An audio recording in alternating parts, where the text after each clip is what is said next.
Hey YouTube, this is Nashtaters. Welcome back to another episode of War of the Visions. Now, today we're going to go ahead and talk about my account and then what I'm actually going to be doing for the future. Let's get into it.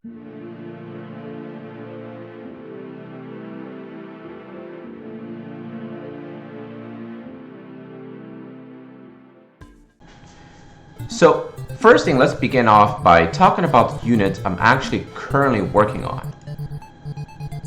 Salir, as you can see, is very close to being finished at level 99, a super powerful magic attacker. My Ayaka, another 40 shards away from being finished.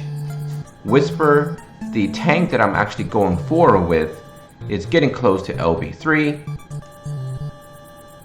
Ziza, having one of the best Trust Masters in the entire game. It's very close, obviously, to roughly, actually a little bit more halfway to LB5. And then Venera, a very strong dark attacking unit that I'm most likely going to be working on as soon as I'm done with one of the other URs. And then actually Gilgamesh. Believe it or not, I farm his hard node / hard quest every single day. Just because even though I'm a free-to-play player, I still like to eventually have him on the roster as a full-fledged member. Now, let's go over quickly the units that I'm working on in terms of my final roster, and then perhaps what we're going to be looking forward to in the future. I have my Mediana at level 99, Mont. My Shadow Lynx has been upgraded to level 89, and my newly unit that I decided to go full forward to LB5 and fully awakened is Sasha, because I really lacked a piercing unit. And then some other units that I really want to consider would be Frederica, of course Rain that I got from one of the free pools, and perhaps Yerma as my final / attacking unit. And then of course I'm thinking maybe I will do a couple of more supporting units in Phoebe, and of course either Grace and or perhaps Naya. I do want to get Zazan to quickly at level 99 as soon as we get a confirmation of the abilities being turned off. I'm going to highlight him quite a bit in Arena, and especially in the current new map in Arena where he's going to really shine, because there's nothing that's going to get in the way from him charming his way into the enemy's hearts.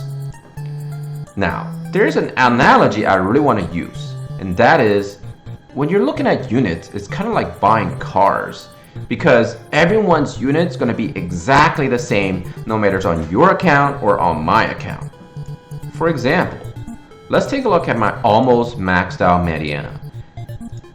With only one job to go and pretty much fully maxed everywhere, all of her stats, her resistances, all her skills and abilities, if they're all fully maxed, they're all going to be the same. So imagine Mediana as the base stock model of any vehicle that you have in your mind. And the way that's going to separate between you and me is we're going to be doing what I call the trifecta of Endgame. It's going to be equipment, Espers, and vision cards, because that's what's really going to truly separate everyone's accounts, especially in PvP, Arena, and any other sorts of actual player versus player combat. In terms of PvE content, of course, you can be a little bit more loose, but bear in mind, with the recent challenge that we had, having to beat that one disgusting stage, we really need to highlight our units by equipping them with these trifectas. Now, you can think of these things as perhaps extra things or accessories you can add to your vehicle. If you want your car to have missile launchers, or bigger mufflers, maybe trimmer wheels, whatever the case is, that's where you're going to be looking forward to. For my personal account, my equipment is kind of lacking. I've been really slacking off in that terms. I do have the Excalibur, the Crimson Saber, Platinum Rod, Sleep Blade, some Magnaroks, Claw, and that's pretty much it. But if you took a look at my crafting recipes, I'm actually doing alright. I never got Yerma, so I didn't farm Golden Axe. I did farm a little bit of Mage Masher, and for me, a +2 is good enough. I have plenty of Rascal. I'll get these. Sorry. But in the future, if I get a Lucia, I will finish my dual gunners, and they'll both have at least minimally +2 guns. I do want to get more Iceland since I did end up getting my Sasha finished. And then I don't have anything else really that be worthy of looking at. In terms of armor, As you can see, I did slack off quite a bit on the raids, but going forward though, when we get more raids, I'm definitely going to try to go back and get some more of these armor. Accessories, very lacking, so I'm going to be working pretty hard on the upcoming raid. In terms of armor for already crafted, I did pretty good.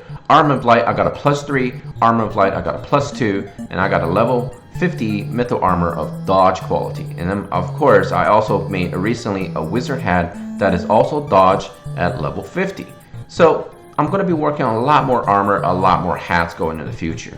Accessories, same thing. Hopefully, I'll get more things made. Now, for the Alexandria ring, unfortunately, I do not have all the necessary equipment, the accessories, materials to actually fully power up this ring. Hopefully I'll be getting a lot more of these joyful hearts. When it comes to Espers, I'm actually quite blessed.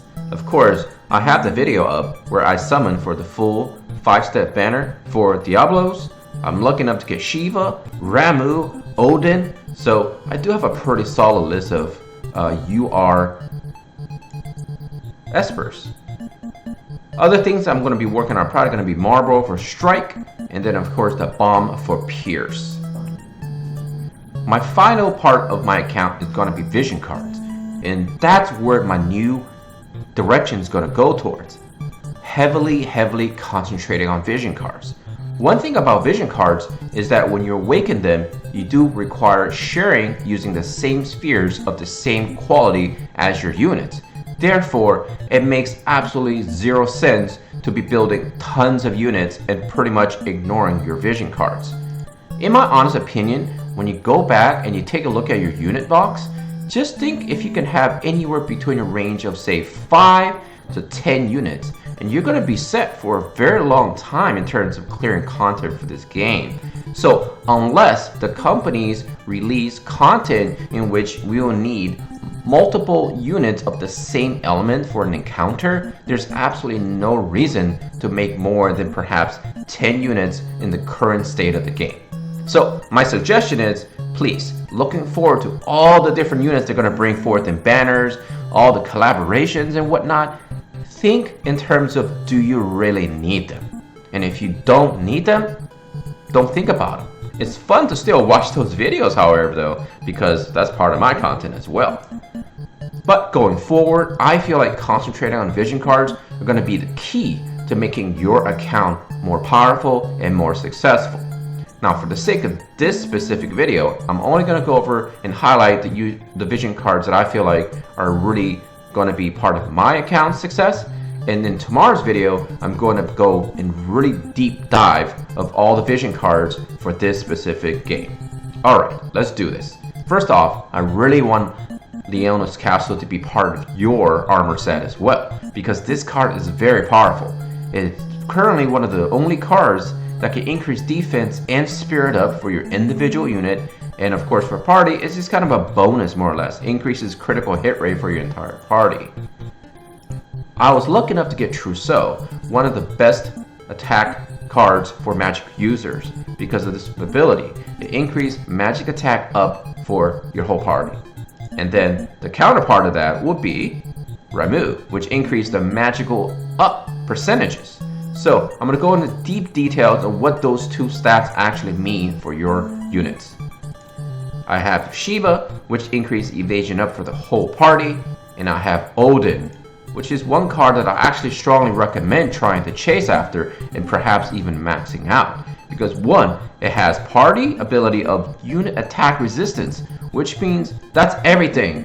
One target, all the source of damage from one unit is going to be what you're going to have complete resistance of in terms of decreasing their damage. Man-Eater to do more damage in PvP, and anything involved humans. Of course, I also have Diablos, and then of course the true card that everyone thinks is one of the best cards for the entire game in terms of slapping it on a unit to draw ultimate hatred. Hatred in this game means basically aggro. You're trying to draw the aggressiveness from enemy units to concentrate fire on the unit that you're equipping this card to. On top of it, it gives that individual slash attack up, and for the party, synergistically extra attack power. That's all the time I have for this video. It was a short show and tell because it reached roughly 5 months in a matter of few days. So I felt it was a good idea to see where the progression is for my free-to-play account. Hopefully you guys are all kind of gauging where your accounts are. And like I said, please start working and thinking about your Espers and your vision cards and your equipment. All along the time that we've been playing this game, equipment has always been fed to us. So that's not something you need to go work on harder if you've been just following the routine of the event. However, I strongly feel most people only think in terms of units, especially all the content creators. All they do is talk about should you summon or should you save, what you should be planning on for all these units. But I feel like everyone's ignoring the idea of how powerful vision cards and Espers are. Because you're going to reach a point where you're going to have too many units.